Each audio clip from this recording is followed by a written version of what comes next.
5 ka balay sa barangay Balulang sa Cagayan de Oro City ang naugdaw sa sunog kaganinang buntag. Usa sa mga gituohang rason sa sunog ang giingong pagdula na sab og posporo sa mga bata. Ani ang report ni Cyril Chavez.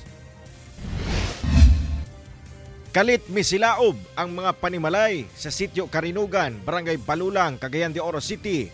Pasado alas 8 sa buntag karong adlaw. Pag-abot sa kabumbiruhan, dako na ang kalayo. Ang mga residenteng apektado, sanina ug pipila ka kaptangan lang ang nasalba.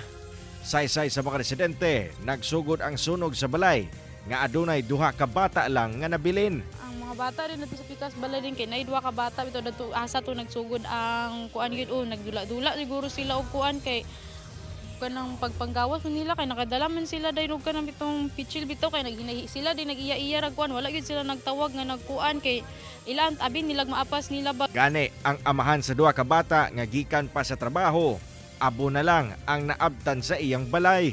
Sana pa kay trauma na lagi may akong kakalukan. Lagi na, Noon ka na. na-trauma din sila.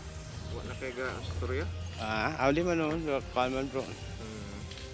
Akong istoryahon, milak man. Blanco pa ang mga residente kung asa sila mo padulong human ang insidente. Base sa Carmen Fire Station, first alarm ang sunog og miabot sa 5 ka balay ang naugdaw.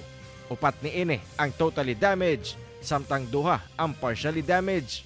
Mukapat sab sa 125,000 pesos ang structural damage kung asa unom ka magbanay ang apektado. Kani kaluyan wala gyud injuries o casualties sa either parties apel sa atong responding units.